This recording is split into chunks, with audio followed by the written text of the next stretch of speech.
My name is Laura Rhodes, and I'm 32 years old. I work remotely as a software engineer, live alone in a mid-rise apartment downtown, and for most of my adult life, I've been the person my family forgets exists, right up until they need something. You know that feeling when you realize you're not really seen as a person, just a contingency plan, like you're not invited to the table, but your chair is kept folded in the corner in case someone else doesn't show up. That's been the running theme of my relationship with my older brother Tristan for as long as I can remember. Tristan is 37, married, 3 kids under 10, loud, busy, constantly overwhelmed, and somehow always convinced that his chaos should become everyone else's responsibility, especially mine. I live alone by choice. No kids, no partner at the moment, no noise unless I invite it. My building has a security desk, a pool I never use, and a rooftop garden that smells like rosemary in the summer. The front desk is run by Raoul, a no-nonsense guy who treats building rules like gospel. I like that. Structure, boundaries, predictability. Those are things I learned to build because growing up I didn't have them. Tristan and I weren't always at odds. When we were younger, we were close enough, but the shift happened after his first child was born. Suddenly I wasn't Laura anymore. I was the reliable one, the flexible one, the one with no real obligations. At first it was harmless. Babysitting once in a while, birthday gifts, holidays spent surrounded by sticky hands and noise while my own life stayed politely invisible in the background. But over time, Fun Aunt turned into unpaid childcare, and unpaid childcare turned into expectation. He'd text, "Can you watch the kids this weekend?" Usually after plans were already made, sometimes when he was already on the road. And my mother always, Team Tristan, would follow up if I hesitated. "They're really counting on you, Laura. You don't have kids, you understand how hard it is." Like I wasn't part of a family already. Like my time didn't count until I earned it through marriage or motherhood. I told myself I wasn't bitter. Not at first. I loved my niece and nephews. They weren't the problem. The problem was how invisible I felt afterward. How every no came with guilt. How every boundary felt like betrayal. I gave inches. Tristan took miles. Things settled into an uncomfortable rhythm, a last-minute request every few weeks, always phrased like I was being given the honor of helping. Sometimes I said yes. Sometimes I didn't. And every time I didn't, my phone buzzed with my mother's disappointment. One weekend at a time, she'd say, "Until last month. Last month, something snapped." It was a Friday night. I was halfway through packing a duffel bag for a mountain trip I'd planned 2 months in advance. Cabin booked, camera charged, hiking boots by the door. I hadn't taken real time off in over a year. At 10:08 p.m., my phone buzzed. "Tristan, hey, can you watch the kids this weekend? We're already on the way. You're closer to the theme park and they love your place."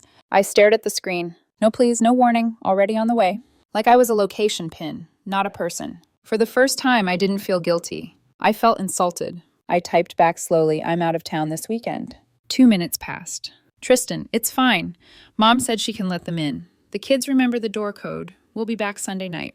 My stomach dropped. He wasn't asking. He was informing me, telling me that 3 children would be dropped off in my apartment while I wasn't even there, that my mother would let them in, that my home, my space, was apparently a shared resource. Something cold and sharp moved through me. I called my mother. "Tristan says you're letting the kids into my apartment," I said. She didn't hesitate. Well, he didn't want to cancel their weekend. "They're excited, Laura." "I'm not home," I said. "I'm leaving town." "You're not using the apartment this weekend," she replied. Like that settled it. What's the harm? That was the moment everything changed. Because suddenly I understood. To them, my life was empty space, and they felt entitled to fill it. I didn't raise my voice when I spoke to my mother. That was the strange part. I was calm in a way that scared even me. "I don't want anyone in my apartment while I'm gone," I said slowly, each word placed with care. "That's the harm." She sighed the long, weary sigh she'd perfected over decades, the one that always made me feel like I was being difficult just by existing. "You're overreacting, Laura. It's just Tristan and the kids. It's family." I didn't say they could come. I didn't say yes. "They won't make a mess," she replied quickly. "You know Tristan is responsible." That almost made me laugh. Almost. "Mom," I said, feeling something tighten in my chest. "Do not give them the door code. Do not let anyone into my apartment." There was a pause. Then her voice cooled. "Then maybe you shouldn't have shared it in the first place." The line went dead. I stood there in my bedroom phone still pressed to my ear, staring at the neatly packed duffel bag on the bed like it belonged to someone else. For a moment, the old instinct kicked in, the one that told me to fix things, smooth it over, cancel my plans, make it easier for everyone else. But something in me finally refused. I sat on the edge of the bed and let the silence stretch. My pulse was loud in my ears, not fear, disbelief. The kind that creeps in when you realize people have been crossing your boundaries for so long they don't even see them anymore. Then I stood up, grabbed my phone again, and called the front desk. "Hey, Raoul," I said. "This is Laura in 5C. I need to update my guest access." He didn't ask why. He never did. "Go ahead." I revoked access for Tristan, for my mother. I deleted the emergency code entirely, the one I'd shared years ago, for what I thought were rare, genuine emergencies. Then I asked Raoul to make a note at the desk. If anyone shows up asking to be let into my apartment, I said the answer is no. "Understood," he replied. That was it. One sentence, clear, final. I zipped my duffel bag, locked the door behind me, and drove out of the city with my mind buzzing and my hands steady on the wheel. The night air felt colder than usual, sharper, like it was cutting something loose. I didn't sleep much. Even with the road stretching ahead of me and the mountains waiting, my thoughts kept circling back to that text. We're already on the way. The arrogance of it, the certainty that my answer didn't matter. By 7:00 a.m., I was on the highway, coffee in hand, audiobook, playing softly just to give my brain something else to latch onto. I told myself the worst was over, that they'd figure it out, that they'd turn around. At 8:03 a.m., my phone started buzzing. I didn't look at it. I didn't have to. The first call went unanswered, then the second. Then the texts started stacking up. "Tristan, we're here. Why can't I get in?" "Tristan front desk says there's a note. What's going on?" "Tristan, Laura, are you serious right now?" I pulled into a rest stop and stared at the screen. Not one message asked where I was. Not one asked if I was okay. It was pure outrage, confusion that the world hadn't bent to accommodate him. Then my mother called. I let it ring 4 times before answering. "Why would you do this?" she demanded the moment I picked up. They're standing outside with bags, snacks, sleeping bags. The kids are crying. "They should go home," I said calmly. They drove an hour and a half. "I told Tristan last night I was out of town." "But you didn't tell me," she snapped. "You knew he needed you this weekend." There it was, the assumption, the expectation. "He booked tickets before asking if I was available," I said. "That's not my responsibility." "Oh, don't be dramatic," she replied. "The tickets are non-refundable. He's stressed. You're closer. You don't have kids. It just makes sense." That line hit harder than she probably intended. "You don't have kids." Like that meant I didn't have a life. Like my time was less valuable. Like my existence was just flexible. "I'm not punishing the kids," I said quietly. "I'm saying no to you and Tristan." She went silent, not reflective, just simmering.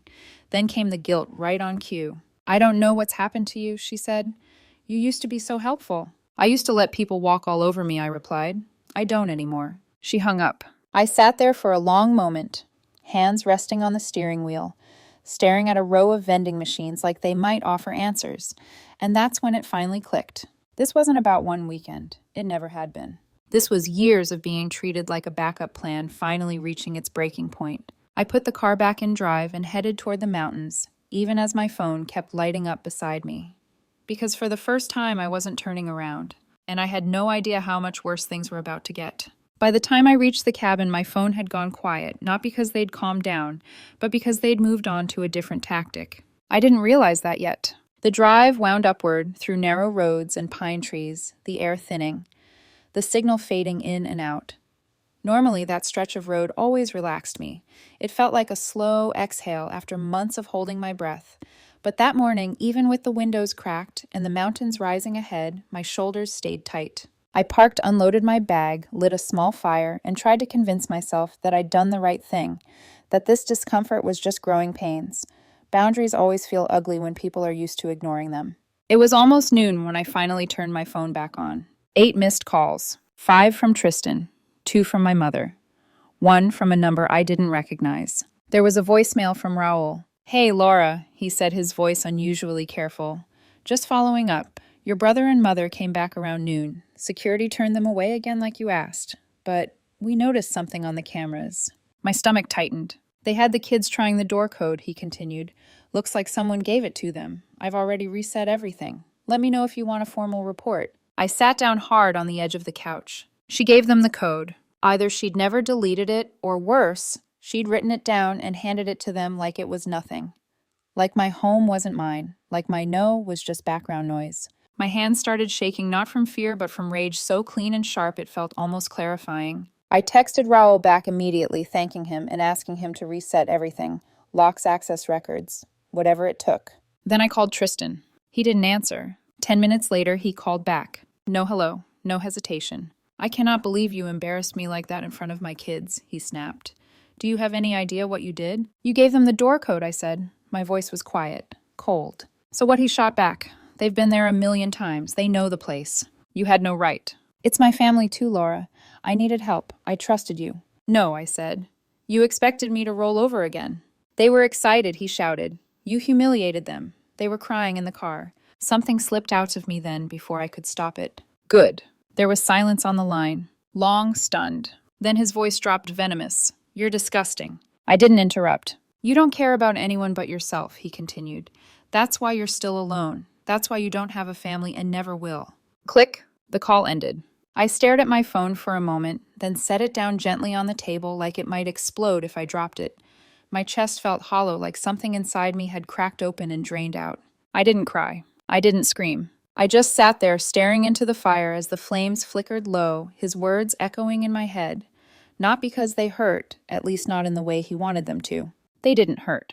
They clarified. Because suddenly it all made sense. This wasn't just Tristan. It never had been.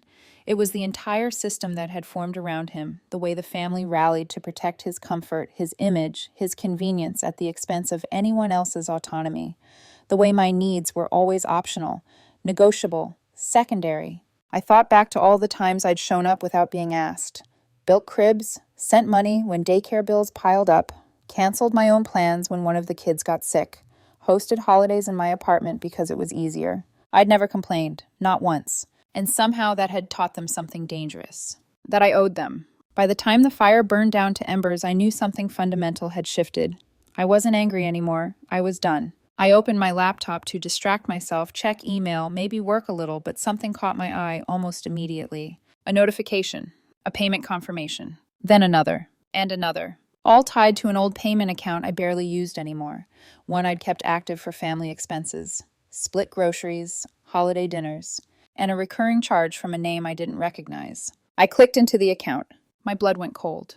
Tristan's name was on the invoice. The dates went back 6 months. That was the moment I realized this had never been just about my time. They'd been using something else too, and I was finally looking straight at it.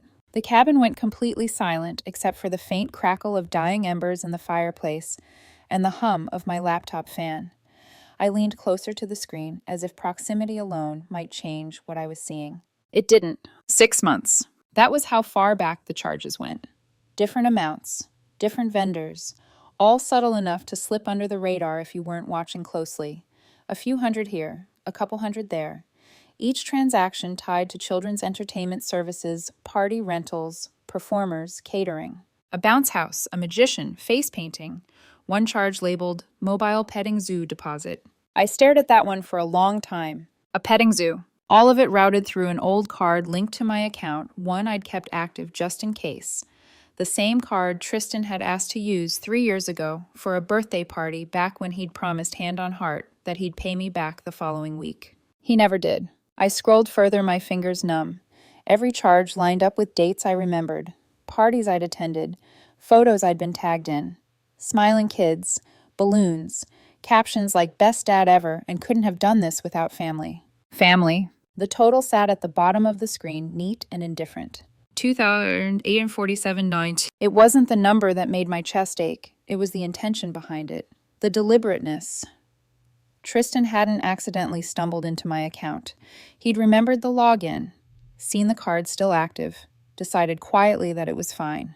Laura won't notice. Laura won't mind. Laura always helps. And the worst part, he'd been right, until now. I closed the laptop and sat back, pressing my palms into my eyes until the pressure sparked little stars behind my lids.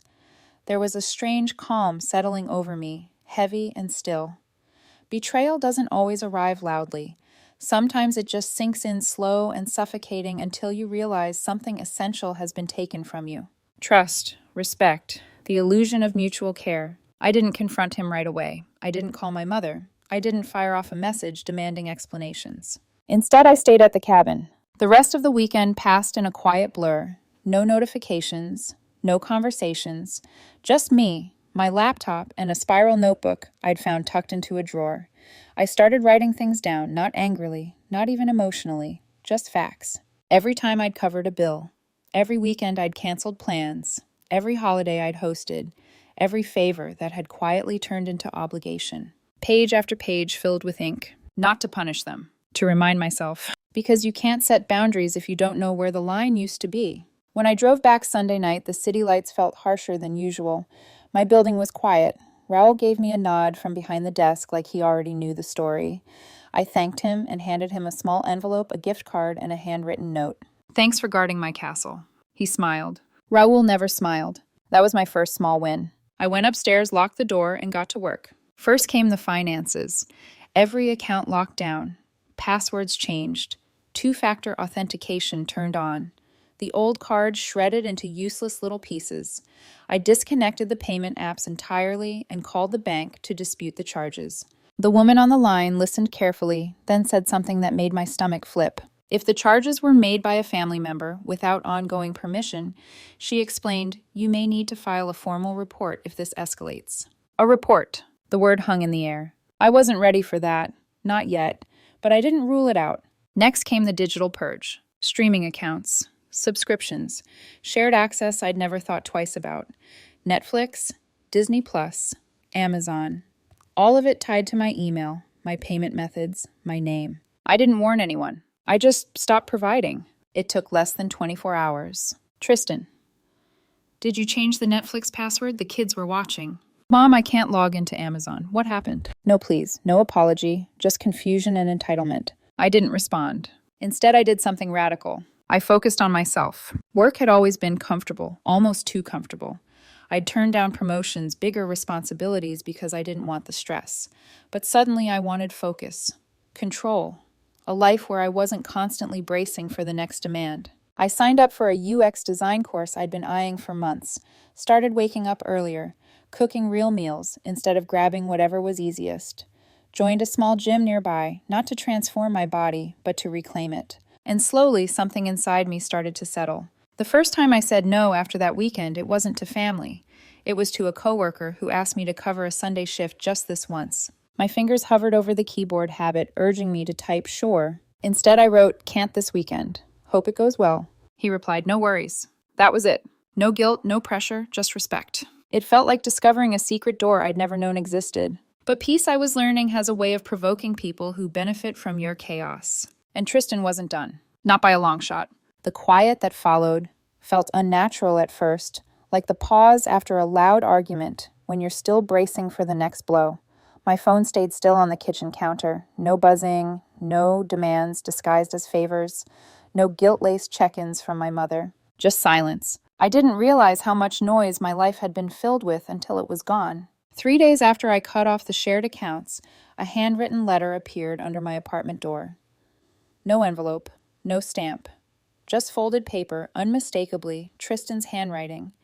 Heavy, impatient strokes like he was pressing too hard on the pen. I read it standing in the hallway. I don't know who you think you are lately, but this isn't you. You've changed, and not in a good way.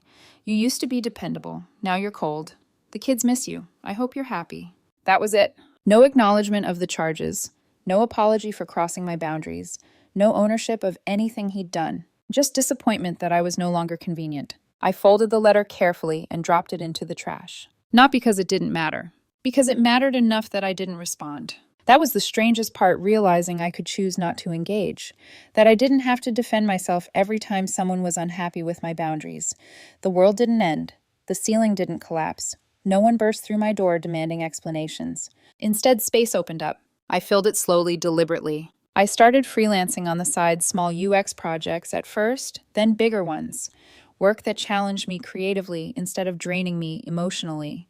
I invested in a new camera and started taking weekend photography trips sometimes, just around the city, sometimes out into the countryside.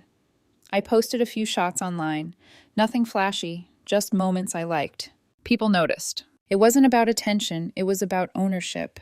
about doing things because I wanted to, not because someone else expected me to. Then came the email. A startup in Austin I'd connected with more than a year ago was looking for a lead product designer. Remote first. Flexible hours. Substantial pay increase. Creative freedom. Are you still interested? I stared at the screen for a long time. Not because I was unsure, because for the first time I realized I had options. I accepted the offer a week later. Didn't tell anyone. Not out of secrecy, but because I didn't owe anyone a running commentary on my life anymore. The night I signed the contract, I poured myself a glass of wine and sat on my tiny balcony watching the city lights flicker on one by one. There was a lightness in my chest I hadn't felt in years, like I'd finally set down a weight I didn't realize I'd been carrying. I thought that was the end of it. I was wrong. The call came on a Tuesday afternoon from a number I almost didn't recognize: my aunt, my father's sister. We hadn't spoken in over a year. "Laura," she said carefully, "I hate to be the one to tell you this, but there's something going around the family." My stomach tightened. She hesitated, then continued. "Tristan's been telling people you stole money from him." The words hit like ice water. "He's saying you hacked his account." She went on, "that you canceled things he already paid for, that you screamed at him through your apartment door and humiliated the kids in front of the neighbors." I closed my eyes. "I wasn't even there," I said. "I know," she replied softly, "but not everyone's asking for your side. They're just believing him." That familiar burn crept back into my chest. Anger, betrayal, disbelief, curling together into something hot and sharp. "He's rewriting everything," I said. "No," my aunt corrected gently. "He's weaponizing it." I looked out the window, watching people move along the sidewalk below, completely unaware that my name was being dragged through conversations I wasn't part of. This wasn't about babysitting anymore. It wasn't even about money. It was about control. And Tristan had just crossed a line he couldn't walk back from. If he wanted a war, he'd just declared it. And this time I wasn't going to play defense. The week after my aunt's call felt like standing on the edge of a chessboard, watching someone else make loud, careless moves while assuming I was already cornered. Tristan was confident. He always had been. Confident that people would believe him. Confident that I'd stay quiet like I always had. He underestimated how much silence can sharpen a person. I didn't confront him. I didn't call my mother to argue. I didn't send a single defensive text. Instead, I started collecting facts. Every account I'd ever shared. Every email thread that mentioned money, favors parties, or just this once. Every digital trail I'd been too trusting to think twice about. I created a private folder on my laptop and labeled it Receipts. Then I filled it. Old text messages surfaced first. "Can I just use your card for Carter's party? I'll pay you back next week." That message was from 3 years ago. The payment history lined up perfectly. The first authorized charge. Then nothing for months. Then suddenly, a pattern payments made without asking, without notice, without repayment. I scrolled through old photos online, not out of nostalgia, but verification. There it was, a picture Tristan had posted of a magician in his backyard, kids laughing, balloons everywhere. "Couldn't have done this without my amazing sister Laura," the caption read. The date matched a charge on my card. $100. Same vendor, same day. I saved it. Email logs came next. Party confirmations, vendor invoices, a deposit receipt for that ridiculous petting zoo, all tied back to my payment method, my email, my name. This wasn't paranoia, it was documentation. But I didn't blast it into the family group chat. I didn't post it online. I wasn't interested in spectacle. I wanted control. I called the bank again and asked about filing a delayed fraud claim, this time specifying that the charges were made by a known party without ongoing permission. The agent paused, then said something that stuck with me. "That's more common than people think, especially with family." She walked me through the process. The card was permanently flagged. The charges formally disputed. She mentioned carefully that a police report might be required if things escalated. I thanked her and hung up, staring at the wall for a long moment. A police report. The idea sat heavy in my chest, not because I didn't have grounds, but because of what it represented. Finality. A line drawn so clearly it couldn't be smoothed over later. I wasn't ready yet. Instead, I made another call to a friend from college named Jordan, who now worked in PR for a nonprofit. We hadn't spoken in months, but when I explained what was happening, he didn't interrupt once. When I finished, he said, "You need to control your narrative." I frowned. "I don't want to start drama." "You're not," he replied. "He already did. You're just deciding whether people hear your side or only his." That reframed everything. So I wrote a letter, not to Tristan, not to my mother, to the family. It wasn't angry. It wasn't emotional. It was factual. Calm. measured. I explained how I'd discovered the unauthorized charges, how I'd tried to address things privately, how the story being spread didn't match reality.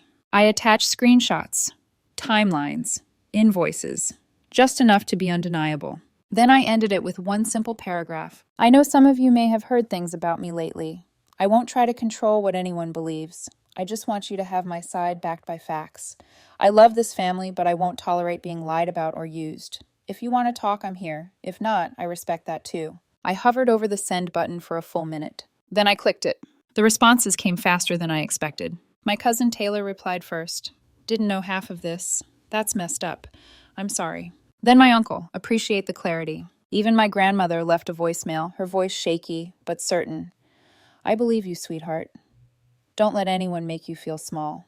There was only one silence that mattered. Tristan said nothing. 3 days later, my mother texted. You really had to send that email. You embarrassed him. Everyone's talking. I didn't reply. She followed up an hour later. You made your point. Can we please stop all this? And in that moment, I understood something I hadn't wanted to see before. To her, it had never been about right or wrong. It was about appearances. And if appearances mattered that much to Tristan, if his image was what he'd chosen to protect by lying, then maybe it was time he faced what accountability actually looked like. Not through shouting, not through guilt, through consequences. Once the email was out there, something subtle but irreversible shifted. Not loudly, not dramatically, just quietly. People stopped asking me to explain myself. The frantic questions faded. The sideways looks at family gatherings, at least the ones I still attended, softened into something closer to uncertainty. And uncertainty, I realized, was a win. It meant Tristan's version of events was no longer the only story in circulation. But he still hadn't reached out. No apology, no denial, no attempt to explain. That silence told me everything I needed to know. I started researching small claims court late one night, more out of curiosity than intention. It turns out that in my state, you can sue for up to $5,000 without a lawyer. You just need evidence, clear documentation, a paper trail. I almost laughed when I read that. Evidence was the one thing I had in abundance. Receipts, screenshots, statements, messages where he explicitly thanked me for letting him use my card, timelines that showed a clear pattern, one authorized use followed by months of unauthorized charges, promises to pay me back that were never honored. Still, I hesitated. This wasn't about revenge. I didn't want to humiliate him. I didn't want to scorch the earth. I wanted something much simpler. I wanted the truth to stand on its own. The call from my mother came 2 days later. I still don't understand why you're pushing this, she said carefully, like she was stepping around glass. Can't you just let it go? He's already embarrassed. Embarrassed. I closed my eyes. Mom, I said evenly, he told people I stole from him. She sighed. He was upset. He accused me of a crime, I replied. That's not being upset. That's lying. She didn't answer right away. I just don't want this to tear the family apart, she finally said. I almost told her that it already had. That it had been tearing for years, thread by thread, every time my boundaries were ignored, every time my no was treated like an inconvenience. Instead, I said I didn't tear anything apart. I told the truth. That night, I filled out the small claims paperwork. Name, address, amount owed $2.847. Seeing the number written there felt strangely grounding, concrete, real. No longer an abstract betrayal floating in my chest. Before submitting it, I made one more call to the bank. I want to know what happens if I file a fraud claim tied to a known individual, I said. The agent explained the process carefully. She mentioned again that a police report could strengthen the claim, that it would create an official record, not necessarily criminal charges, but accountability. I hung up and sat there for a long time. Then the next morning, I drove to the precinct. The officer who took my statement listened without interrupting. When I finished, he asked one simple question. Did you ever give him permission to use your card after the first time? No, I said, not once. He nodded. Then you did the right thing coming in. I filled out the report with steady hands. Not out of anger, out of resolve. I wasn't trying to destroy Tristan's life. I wasn't even trying to punish him. I was doing something far more uncomfortable for people like him. I was refusing to disappear quietly. When I got home, I wrote one final letter. This one wasn't for the family. It wasn't for my mother. It was for Tristan. I kept it simple, direct, honest. I know what you did. I trusted you. You used that trust and then lied about it. I've filed a dispute and a report. If you want to resolve this privately, I'm open to a documented conversation. If not, the court will decide. I'm done cleaning up after your chaos. I didn't send it right away. I placed it in an envelope, sealed it, and set it in my desk drawer, waiting. Because something told me his next move was coming, and when it did, I would be ready. I mailed the letter on a Monday morning. I didn't rush it. I wanted it to land when Tristan would be distracted school drop-offs morning. Chaos coffee barely touched. I walked it to the post office myself, slid it across the counter, and asked for tracking. Not because I needed proof, but because I wanted certainty. I wanted to know the exact moment it arrived in his hands. By then, though, the machinery was already moving.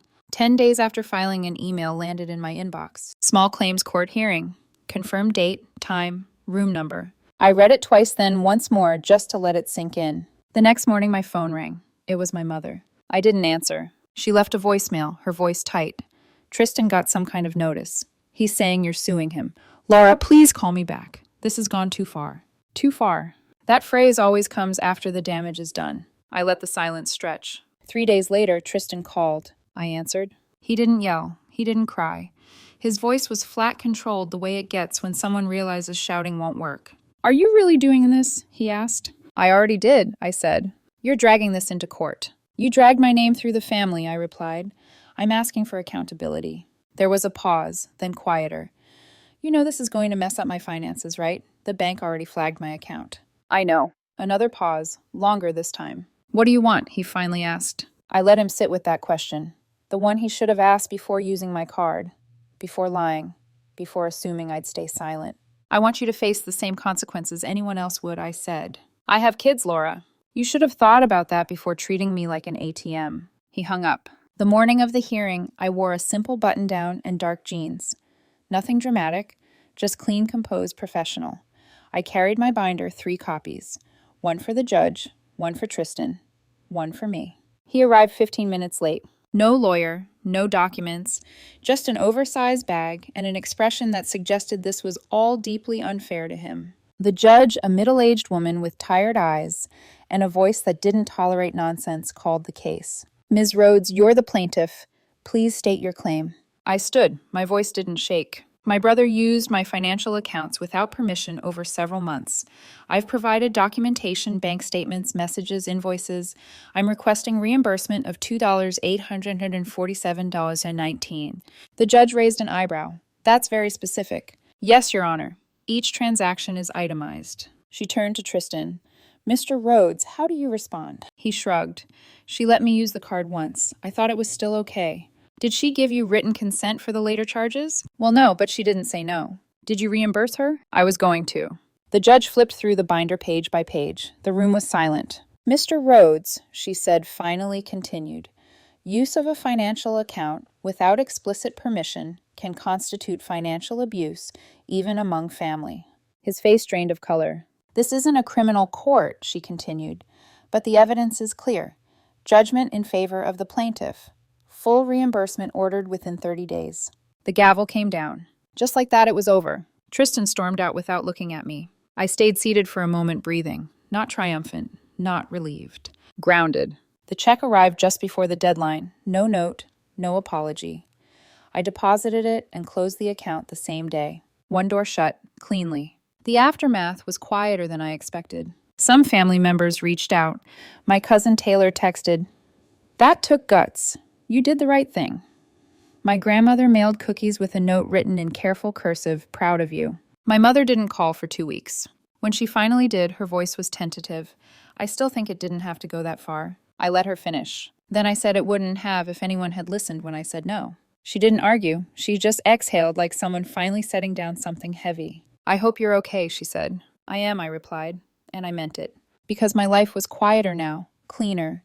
No guilt texts, no last-minute demands, no apologies for having boundaries. I worked a job that challenged me. I traveled when I wanted. I spent weekends taking photos instead of negotiating favors. My apartment felt like mine again, peaceful, protected. I wasn't the family's backup plan anymore. I was Laura Rhodes, 32, independent, clear-eyed. And for the first time in a long time, I wasn't waiting to be needed. I was finally living.